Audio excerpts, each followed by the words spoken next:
À l'écoute de Radio Mali, il est 15 heures au Vatican, à Rome, 13 heures à Bamako. Dans un instant, votre journal de la mi-journée.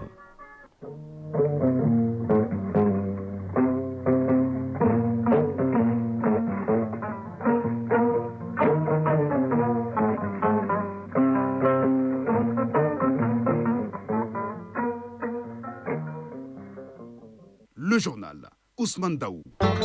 Mesdames et messieurs, bonjour. À la une de ce 13 heures, le pape François, le chef spirituel de plus d'1,4 milliard de catholiques dans le monde, est mort ce matin à l'âge de 88 ans après 12 ans de pontificat au service des pauvres et des plus démunis. Le Vatican a décrété 9 jours de deuil pour le premier pape sud-américain de l'Église catholique. Ici au Mali, à Ségou, le ministre de la Promotion de la Femme, de l'Enfant et de la Famille, dans la cité des Balanzans, les mains pleines d'équipements agricoles et solaires pour les femmes de Saint-Zanagar, Douagolo et Bla. Ce don du ministre va booster la production agricole et favoriser l'autonomisation de ces femmes. Hors du Mali en République démocratique du Congo, c'est désormais la guerre ouverte entre l'ancien président Joseph Kabila et le pouvoir actuel après sa visite à Goma occupée par la rébellion M23. Le gouvernement vient d'engager des poursuites contre lui pour haute trahison ainsi que certains de ses proches. Aux États-Unis, selon le journal New York Times, le gouvernement de Donald Trump va réduire sa présence diplomatique en Afrique. Information démentie par le secrétaire d'État américain Marco Rubio. Dans notre dossier de ce lundi, nous serons dans les champs d'anacardier à Bougouni. Agali Agissa nous dira tout sur les potentialités du noix de cajou, fruit de l'anacarde, aux difficultés rencontrées dans la production et la commercialisation de ce produit précieux dans l'économie du Banimoloji. En sport, clap de fin hier pour le Tour cycliste international du Mali avec le sacre du Belge Dedeker. Pendant ce temps, en athlétisme, l'AS Police est sans partage au meeting des 100. Et en football, après la 18e journée du championnat national, le Stade malien de Bamako conforte sa position de leader au détriment de son grand rival, le Djoliba AC. Le point de l'actualité sportive, ce sera en fin d'édition avec Fotigi Tunkara. Voilà pour le sommaire, dans un instant, les détails. Mesdames et messieurs, bonjour. Merci d'avoir choisi Radio Mali. Et bienvenue aux informations. Le pape François est décédé ce matin à l'âge de 88 ans. L'annonce a été faite par le Vatican. Le souverain pontife élu en 2013 après la rénonciation de Benoît XVI souffrait depuis longtemps d'une pneumonie. Il avait apparu hier en public lors de la célébration Urbi et Orbi à la ville et au monde entier pour fêter Pâques. Il avait béni et remercié les fidèles réunis en leur souhaitant joyeuse Pâques. Ici au Mali, on retient un pape au service des plus démunis, des pauvre, et il a toujours cultivé la joie et l'amour pour le prochain. Écoutons l'abbé David Karango, curé de la paroisse de Gao, au micro de Najim Baba Sissé et Saloum Konaté depuis Tombouctou. Le pape, dans sa vie, il nous a montré comment vivre et comment aider les pauvres dans la fidélité et l'amour du prochain. Et ce qui nous marque ce matin, c'est aussi une grande joie parce que notre Sauveur Jésus-Christ est ressuscité d'entre les morts et nous avons fêté. C'est aussi pour nous rassurer que le pape est ressuscité avec le Christ. Pour dire merci à Dieu de nous avoir donné ce pape François pour guider son peuple durant ces temps. Que le Seigneur, dans sa grande miséricorde, efface toutes ses fautes et l'accueille dans la demeure éternelle auprès des anges et des saints. Et qu'il prie pour le monde entier, qu'il prie en particulier pour notre pays, le Mali, et surtout le Nord, et surtout pour Tombouctou, afin que la paix y règne. La paix y règne dans nos familles, dans nos cœurs et dans nos pays. Que le Seigneur l'accompagne et nous accompagne tout au long de notre traversée sur la terre. Nous demandons tout cela à Jésus qui est ressuscité pour les siècles des siècles. À l'instant, l'abbé David Garango, curé de la paroisse de Gao, au micro de Wartem Tombouctou, Najim Baba Sissé et Saloum Konaté. Nous restons avec les réactions. Ils viennent me rejoindre en direct dans ce studio. Cédou Traoré, bonjour. Bonjour Swanda. Bienvenue. En dépit de cette réaction de l'abbé David Garango, le monde aussi rend hommage au pape François. En Afrique, plusieurs dirigeants, personnalités politiques et influenceurs ont exprimé leur compassion suite au décès du souverain pontife. De nombreux messages sur cette nouvelle du décès du pape François qui a endeuillé certainement la commémoration du Pâques Seydou. Et oui, affirmatif Ousmane, le décès du pape François a déclenché une vague de réactions mondiales mêlant deuil, hommage et réflexion sur son héritage. D'abord, sur le continent africain, vous l'avez dit, le président égyptien Abdel Fattah al-Sisi a exprimé sa compassion à la suite du décès du souverain pontife.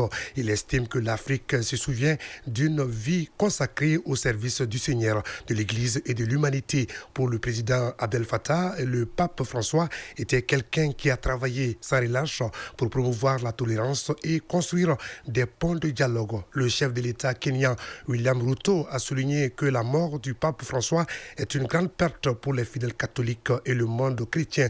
Pour lui, on se souviendra du pape François pour une vie consacrée au service du Seigneur, de l'Église et de l'humanité. Et Ousmane, le président éthiopien, a aussi rendu hommage au défunt chef du Saint-Siège sur sa page X, anciennement Twitter. Il adresse ses plus sincères condoléances et souhaite que son héritage de compassion, d'humilité et de service à l'humanité continue d'inspirer les générations à venir. Le roi Charles du Royaume-Uni, qui fait partie des dernières personnalités à rencontrer le pape François, s'est dit également attristé par son décès. Il a posté sur son compte, je cite, « Nos cœurs lourds ont cependant été quelque peu apaisés de savoir que la sainteté a pu partager ses vœux de Pâques avec l'Église et le monde qu'il a servi tant avec dévouement tout au long de sa vie et de son ministère. » La Maison-Blanche a aussi rendu hommage au souverain pontife à travers une communication publique publiée sur X. Le vice-président américain James David Vance a déclaré à propos du décès du pape: « Je suis de tout cœur avec des millions de chrétiens du monde entier qui l'ont aimé. » Vance est arrivé donc à Rome vendredi et a rencontré samedi des responsables du Vatican, mais pas le pape. Plusieurs leaders religieux ont également fait des témoignages et rendu hommage au chef de Saint-Siège. Le patriarcat de Moscou a déclaré que le pape François avait joué un rôle significatif dans le développement actif des contacts entre l'Église orthodoxe russe et l'Église catholique romaine, rapporte l'agence de presse russe. Le patriarcat latin de Jérusalem a annoncé qu'une messe aura lieu le mercredi prochain à la basilique de Saint-Sépulcre. Les jésuites de Grande-Bretagne se disent reconnaissants pour le don de la direction du pape François. Voilà, Ousmane, quelques images d'hommage sur le décès du pape François. Merci, c'est Traoré pour ces différentes réactions suite au décès du 266e pape de l'Église catholique qui a fait 12 ans de pontificat marqué par des réformes significatives et un engagement constant en faveur des plus démunis. Le premier pape argentin de l'histoire, son portrait et ses engagements pour l'Église et en faveur des pauvres, c'est avec Fadem Keïta. Le pape François, de son vrai nom George Mario Bergoglio, le pape François est le premier pape jésuite de l'histoire. Son pontificat a été marqué par un virage du catholicisme vers ses périphéries et par une volonté de limiter le pouvoir de la curie romaine au profit des églises locales. En 2013, la fumée blanche s'élève sur la chapelle Sixtine. Les chrétiens ont eu un nouveau chef spirituel, George Mario Bergoglio, connu sous le nom du pape François. Il est le premier pape non européen de l'histoire de l'Église catholique.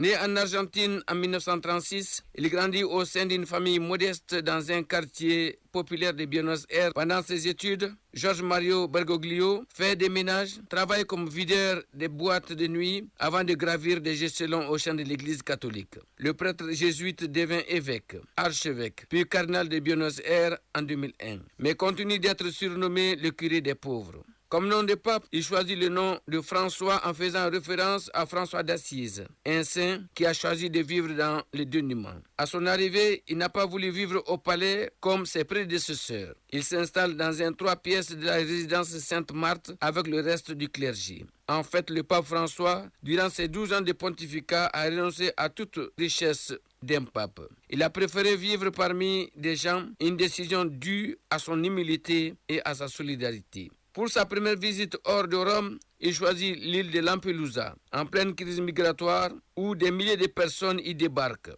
et où meurent des migrants en mer pour fuir la misère ou la guerre.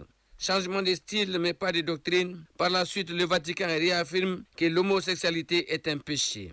Quant au célibat des prêtres, il reste obligatoire sous son pontificat sans exception. Pourtant, les 3/4 du synode ont voté pour ordonner des hommes mariés en Amazonie. Mais les plus conservateurs s'opposent à la moindre ouverture et le pape François veut maintenir l'unité de son église car le bateau tangue affecté par le scandale de pédocriminalité. En février 2019, le pape convoque un sommet international inédit. L'église s'est dit enfin prête à prendre ses responsabilités. Sur la question, il déclare, je cite, « L'église fera tout ce qui est nécessaire afin de livrer à la justice quiconque aura commis de tels délits. » Fin de citation. Moins médiatique, la grande révolution du pape François, c'est la réforme de la constitution de l'Église, la 5e en 2001 du christianisme. Et pour la première fois de l'histoire, la curie. Le gouvernement central de l'Église perd une partie de son pouvoir, ce qui lui vaut la rancœur de nombreux cardinaux. Au Vatican, beaucoup souhaitaient le voir partir, mais il tient bon jusqu'à être confronté à ses propres limites physiques.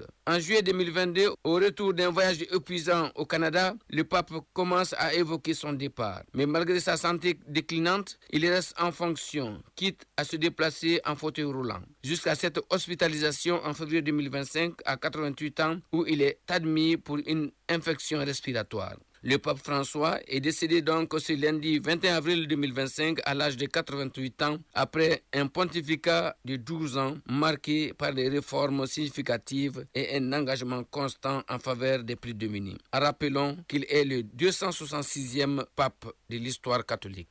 Et le 266e pape de l'histoire catholique, Fadema Keïta, quitte les fidèles catholiques chrétiens en pleine célébration de Pâques, qui est une fête chrétienne commémorant la résurrection de Jésus-Christ. À cette occasion, les fidèles chrétiens de l'église catholique de Cati ont fait un tour à la maison d'arrêt centrale et de correction de Cati pour aller faire des dons de nourriture aux détenus de la maison d'arrêt, montrer que Pâques est une fête de joie et de partage. Compte rendu, Djouratié Diakité. Les fidèles chrétiens de la paroisse de Cati agissent en mécène envers les locataires de la maison d'arrêt de Cati, en leur apportant des mains et des jus. Partager leur joie avec les détenus, mais aussi qu'ils puissent fêter Pâques. Abbé Sima Wologem. En célébrant cette grande fête, on a pensé en tout cas à nos frères qui sont détenus. Alors on a jugé nécessaire avec la coordination des jeunes de Cati, demander la complicité de toutes les familles qui pour un plat, qui pour un jus, d'apporter ça pour soutenir nos détenus et afin qu'ils sachent aussi qu'ils ne sont pas dans l'oubli. Et nous continuons à prier pour eux afin que leur détention soit une source de conversion pour eux. Le Mali traverse vraiment une situation précaire, mais Dieu est toujours au contrôle et nous allons toujours prier afin que la tranquillité puisse revenir au Mali. Cette solidarité envers les prisonniers de la maison d'arrêt de Cati n'est pas une première et ne sera pas la dernière selon les fidèles chrétiens de la paroisse de Cati. De Cati, direction Ségou, la cité des Balanzans, où le ministre de la promotion de la femme, de l'enfant et de la famille était dans la région. Diarra Djeneba Sanogo en contact direct avec les femmes de Saint-Nagar, Dougoulou et Bla pour s'enquérir des préoccupations des femmes du centre d'autopromotion et du centre de formation et d'appui au développement rural. En plus, les femmes de Dougoulou ont reçu des équipements et des matériels électriques et agricoles pour la relance des activités du centre. Ce don est composé d'une tonne d'engrais, 11 rouleaux de grillage, une batterie lithium, 10 panneaux solaires, une pompe solaire hybride, plusieurs autres matériels de maraîchage. Plus de détails, c'est avec Ramata Konaté depuis Ségou. À Dougoulou, Cercle de Bla, le centre de formation d'appui au développement rural reçoit les premiers dons en équipements et matériel agricole et électrique pour la relance des activités. Un don du ministère en charge de la promotion de la femme composé entre autres d'une tonne d'engrais, 11 rouleaux de grillage, une batterie lithium, une pompe solaire hybride, 10 panneaux solaires et plusieurs autres matériels de maraîchage. Koulibaly Oumoundaou, présidente des femmes de Dougoulou. Nous, les femmes de Dougoulou, nous nous réjouissons de ce don en équipement et en intrants agricoles. Ça va beaucoup alléger nos souffrances et contribuer à l'épanouissement des femmes, la réduction de la migration des jeunes. Bref, tout le village va bénéficier de ce don. Diarra Djeneba Sanogo, ministre de la promotion de la femme, de l'enfant et de la famille. D'abord, cette visite s'inscrit dans le cadre des orientations données par les plus hautes autorités, des orientations qui concernent la proximité des autorités aux populations, surtout aux populations rurales. Les femmes de Sinzanagar et Bla reçoivent aussi la visite du ministre en charge de la promotion de la femme. Question de constater de visu les réalités du terrain. J'ai été un peu choquée de voir ces braves dames-là dans ces différentes localités au niveau de ces grands bâtiments construits par l'État mais qui sont délabrés, délaissés.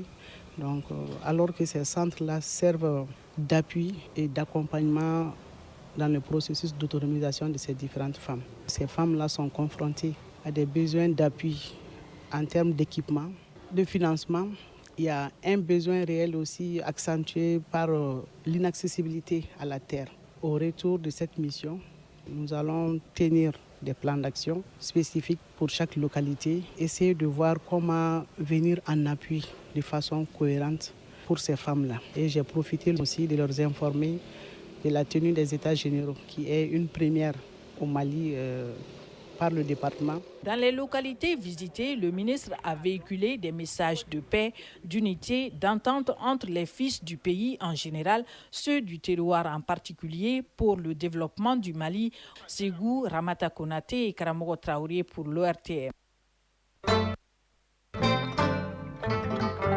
Actualité hors du pays, en Côte d'Ivoire, le représentant spécial du secrétaire général des Nations Unies pour l'Afrique de l'Ouest et le Sahel vient boucler une visite de 48 heures à Abidjan en 6 mois de la présidentielle ivoirienne. Leonardo dos Santos Simao a appelé les autorités ivoiriennes à renforcer le partenariat et à affirmer le soutien de l'ONU à la consolidation de la paix et de la démocratie dans le pays. Il a rencontré la commission électorale indépendante ainsi que le président ivoirien Alassane Dramane Ouattara. En République démocratique du Congo, le gouvernement congolais annonce des poursuites judiciaires contre l'ancien président Joseph Kabila et ses proches et la saisie de ses biens, la dissolution de son parti politique. Ces mesures interviennent seulement 2 jours après son retour à Goma, ville sous contrôle des rebelles du mouvement M23 et ses alliés. Le gouvernement l'accuse de haute trahison pour son implication présumée dans le conflit dans l'est de la RDC. Dans un communiqué, le ministre de la Justice assure avoir donné hier des ordres au procureur général près la Cour de cassation ainsi qu'à l'auditeur général des forces armées pour engager des poursuites contre l'ancien président Joseph Kabila et ses complices pour haute trahison. En République centrafrique, le président Faustin Archange Touadéra a donné son feu vert pour un dialogue politique avec l'opposition avant la présidentielle de décembre prochain. Son ministre conseiller spécial de la présidence, Fidel Kouandjika, a officiellement confirmé ce lundi qu'il y aura un dialogue politique entre le pouvoir et l'opposition dans les jours et mois à venir. Selon l'opposition centrafricaine, le président Faustin Archange Touadéra doit respecter son serment, à savoir le respect des 2 mandats. En Tunisie, la garde nationale a annoncé avoir opéré une des plus grosses saisies de la drogue de son histoire, laquelle s'élève à 1,2 million de comprimés d'ecstasy, un coup de filet qui intervient alors que la Tunisie intensifie sa lutte contre le trafic de stupéfiants. Cette opération, record pour le pays, s'est déroulée après plusieurs mois de surveillance. Enfin, les États-Unis veulent réformer leur diplomatie et réduire drastiquement leur présence en Afrique. Le quotidien New York Times a révélé un projet de décret présidentiel encore secret qui prévoit une réorganisation structurelle totale du département d'État américain. Le chef de la diplomatie américaine, Marco Rubio, a toutefois nié ces préparations qui pourraient chambouler l'ordre actuel. À présent, notre dossier de ce lundi est direction la région de Bougouni, qui est une zone de production de l'anacarde ou noix de cajou par excellence. Les champs d'anacardiers sont estimés à plus de 190 hectares pour une production annuelle de près de 80 000 tonnes. La cueillette de la pomme de cajou et la campagne de commercialisation de la noix qu'elle contient vont bon train dans la région. La satisfaction des acteurs de la filière en cette période de récolte cache une panoplie de problèmes liés au manque d'organisation des producteurs et au faible rendement. Dossier signé Agali Aguissa. Nous sommes ici à quelques kilomètres de la ville de Bougouni, dans un champ d'anacardier, un arbre originaire d'Amérique. Cette plante adaptée aux longues saisons sèches produit la pomme de cajou. Et elle donne ses premiers fruits 36 mois après sa plantation. Cheikh Fantamadi Sidibé, producteur d'anacarde. L'anacardier est différent des autres plants Il peut commencer à produire à partir de la 3e année de sa plantation. C'est une plante qui s'adapte à toutes les terres. Sidiki Doumbia, producteur d'anacarde.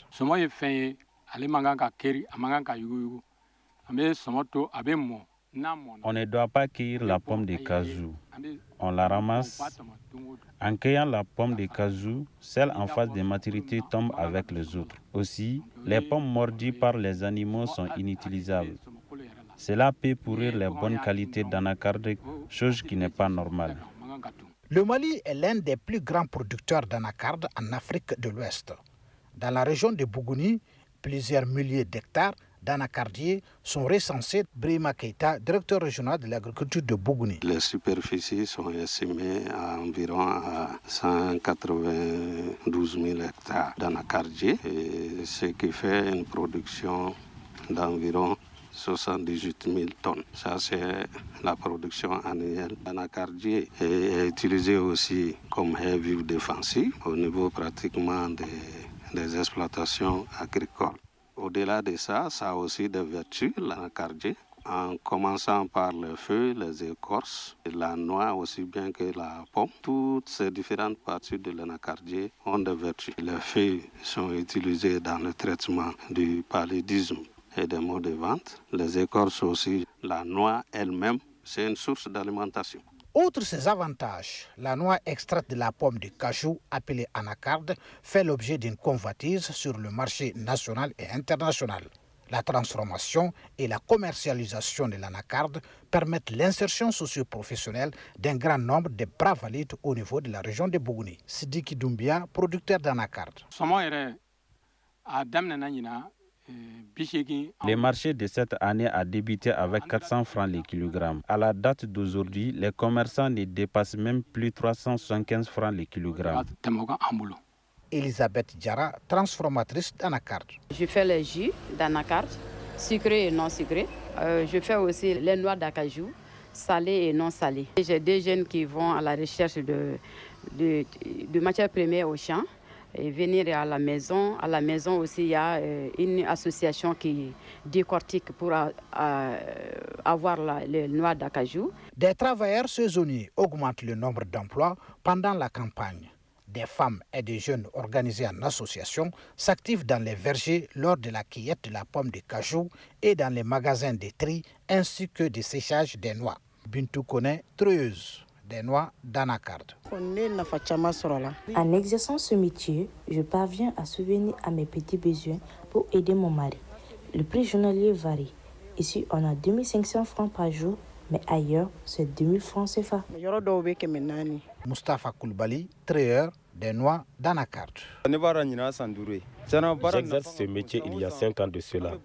J'ai pu faire des économies pour ouvrir une boutique pour mon jeune frère. Je peux gagner jusqu'à 10 000 francs CFA par jour. Derrière ces activités génératrices de revenus, se cachent des difficultés. Brima Keita, directeur régional de l'agriculture de Bougouni. Il y a des organisations, des coopératives, des unions. Ces coopératives ou ces organisations sont un peu mal structurées, ce qui fait que ces organisations ne profitent pas de leur production. Au-delà de ça, il y a les variétés, principalement des variétés d'anacarde, qui ne sont pas aussi très productives. Donc le rendement est très faible, de l'ordre de 300 à 400 kg par hectare. Les plantations sont laissées à elles-mêmes. Baba Kekoumana, vendeur de noix d'anacarde à Bougouni. Le marché est bien approvisionné ici dans la région de Bougouni. Mais la difficulté que nous avons aujourd'hui est la non-réglementation du marché. Certains commerçants des pays étrangers traitent directement avec les producteurs. Nous voulons mettre fin à cela. La région approvisionne plusieurs pays en anacarde, tels que le Burkina Faso, la Côte d'Ivoire, la Guinée-Conakry, entre autres. Les solutions à ces difficultés peuvent à coup sûr améliorer les rendements agricoles au Mali et accroître la production annuelle de l'anacarde afin de booster l'économie du pays. Bougouni, Agali Agissa, Abdul Karim Konaté, Djibril Bagayogo pour l'ORTR.